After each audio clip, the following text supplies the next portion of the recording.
The third one I'm going to show you is a square notch. So the square notch, when would we use it? If you're making something structural. If you want something that is going to lock in to another piece of wood, that is a great way. So if you're going to make pack frames, if you're making shelters, I've got one square notch there, one square notch here. They lock into each other like that. You lash that together right there, it's not going to go anywhere. I mean, that's just me holding it. Very little wiggle room. You can make these very tight. You can pretty much match them up exactly, and that makes a nice secure joint. So if you want to make your square notch, again, we're going to be using stop cuts. So again, the meaty part of your knife, set it down, grab a baton, tap it on in about halfway down in through the piece of wood. That's your first stop cut. Remove it. Now, if we want to join this up with something like we did here, all we have to do, lay that there right at that stop cut, figure out where we need to make our next stop cut. We'll just make a little mark right there.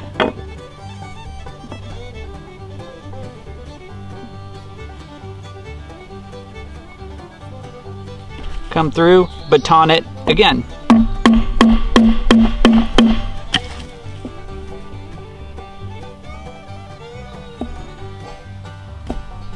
Now we've got two stop cuts. All we have to do, start carving it out.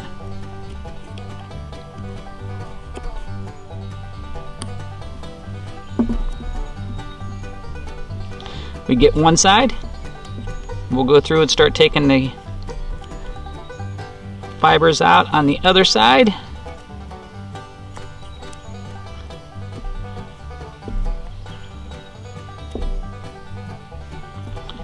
And now, take this, take that, they meet up.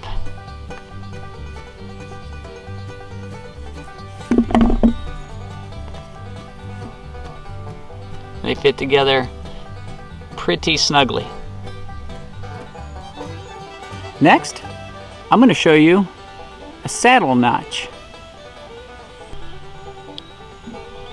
Alright, so here is a saddle notch, and a saddle notch is great more for, I've seen it used more for big structures like log cabins, where one piece of wood lays there and the other piece lays in the center of it, and it just kind of keeps it from having two round pieces laying on top of each other. It provides some stability and makes sure that it can't move around very much. But there's also uses for it in smaller bushcraft projects. Again, if you're making pack frames and such like that, it also comes in useful. So how do we make it? It's a very simple notch. Place your knife, again, put your thumb on the back of the spine, and we're just gonna push in very nicely, and you'll see it just creates that right there. It just creates a little slice. And we're going to do that again. We're going to slice in a little bit deeper. And as I come to the end, I'm actually kind of turning my wrist a little bit. So I'm pushing in at one angle, and then I'm just turning the knife a little bit. So push in and turn it up. Push in and turn it up. Push in, turn it up. Push in, turn it up. Push in, turn it up. Push in, turn it up. Push in, turn it up. Push in, turn it up. And you can see that every single time that I do that, creates all these layers, and I'm going deeper and deeper and deeper. That was the first one. The last one is down into here. So every single time I make that cut, I'm going a little bit deeper into the wood.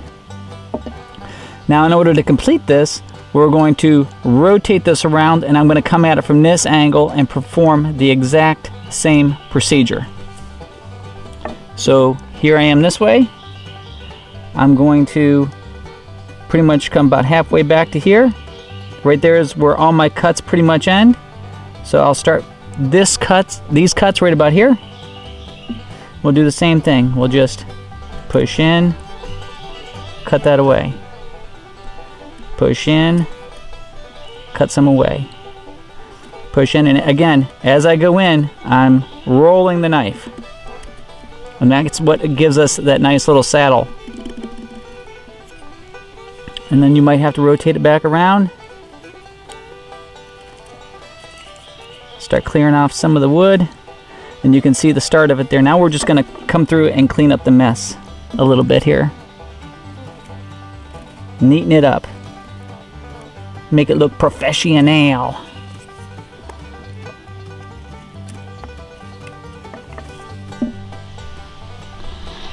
And as you can see, it makes that nice, distinct saddle shape.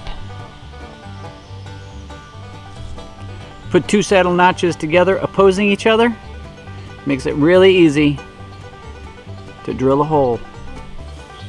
So if we put two saddles together, it thins out the wood quite a bit in the center and gives us the ability to drill a hole with nothing more than a knife.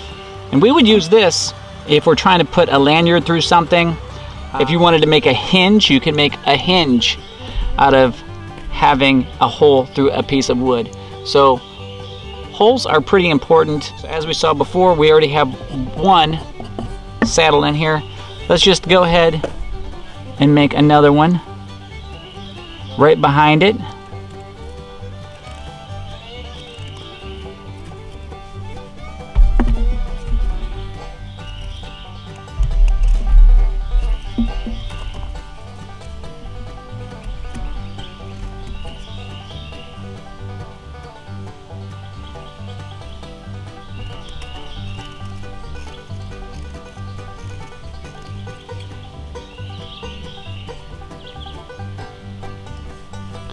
Okay, so now we have the wood thinned out sufficiently that I can take the tip of my knife,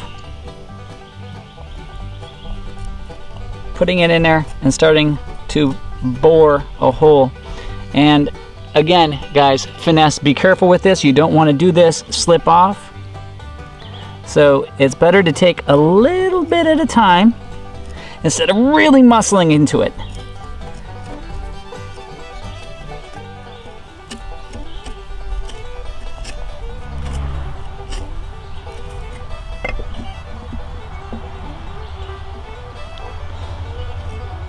Once you start going through, you'll find that you're now through to the other side. And that's when you want to flip it over, start working on it from this side. And meet them in the middle.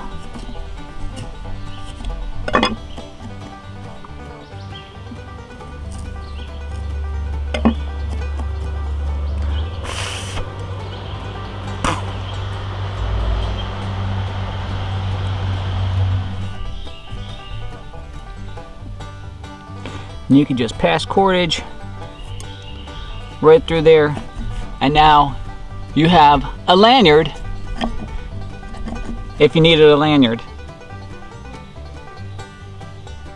Next up is round reduction.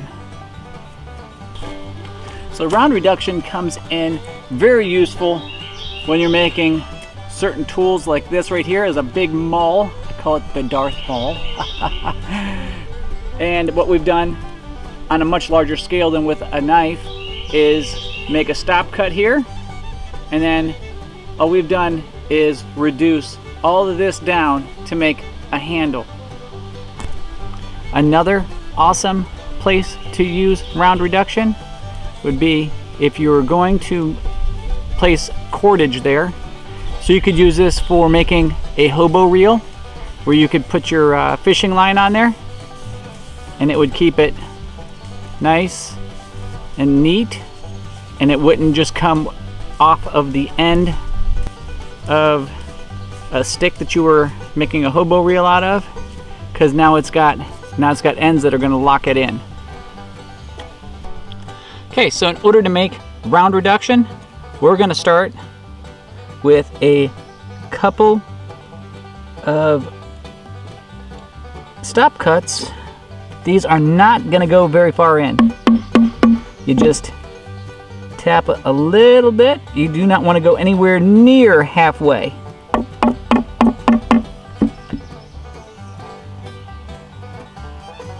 Matter of fact, it's probably better that you don't go far enough in and have to do this again rather than go too far in, because once you've gone too far, you've gone too far. So it just depends on how big you want to make the notch. Let's just make this one right to about there. We'll do the same thing. Just tap. Make some nice stop cuts.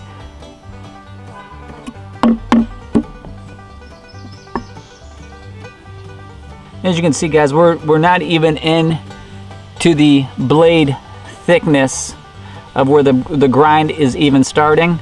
So we can always go back and take more away, but we can't add to it. So from here, we're just going to, like we've always done so far, just push right into those stop cuts.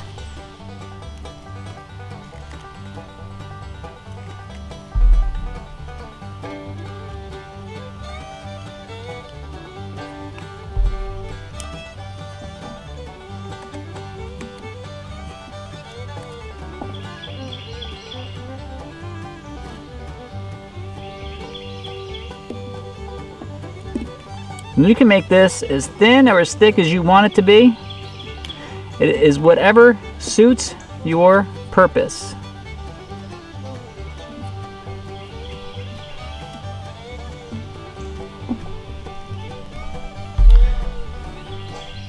But that's how you do the round reduction.